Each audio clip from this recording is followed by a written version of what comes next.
I was fond of my other grandma too, and she died the same year, only my Grandma Riggs died in May, and she died at Christmas time. So I lost them both in 1930.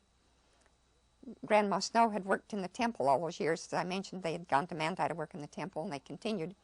And on the day that she died, it was a bad accident, and all because Grandpa had come home earlier from the temple and was going to surprise her by getting their dinner.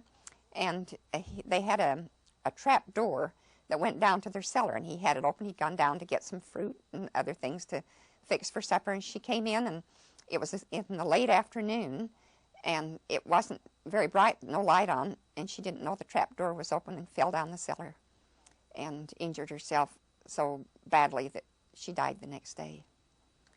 And, of course, we didn't hear about it, and that was on Christmas Day of 1930 that she passed away. So I lost her. Now, she was a different type person than Grandma Riggs.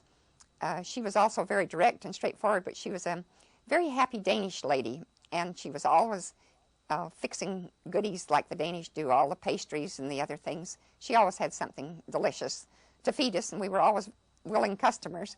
But she also was always looking us over and say, you didn't get yourself clean behind the ears, or you didn't do this, or here, let me help you with this. And I remember one summer we'd been practicing racing so that we could win a race on the 4th of July, because that's how we planned to get our spending money on the 4th, was by winning the race. And Reeves and I had been practicing. We sat on a picket fence that we had. There was a kind of a board that we could kind of sit on and then to rest in between races, and then we'd jump off and go race again. Well, on this one day, he grabbed hold of my hand to pull me off the fence so we could go race, and it just was an unfortunate time because I hadn't sat in the usual place, and there was a nail in the fence, and it injured me pretty bad. Well, it still wasn't the 4th of July when we went up to see Grandma, and she saw me sidling up to a chair very cautiously because, believe me, it was very sore where I sat down. Well, she didn't waste any time. She grabbed hold of my dress, yanked it up, and says, "What's the matter with you?" And here was this big infected spot where the nail had ripped the skin off and was all infected.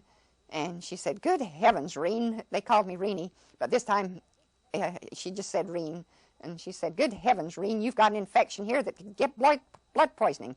So she went and got the Lysol and a basin of water, and I was soon all doctored up. And it did get better a lot faster then after Grandma had taken care to fix it. But that was typical Grandma Snow. Did she speak with an accent? Oh, very much so. And she frequently used Danish words. I learned a few Danish words, but not many. And I had a great interest. I really wanted to learn the Danish because I loved to hear her speak Danish. But I didn't learn but maybe 3 words from her.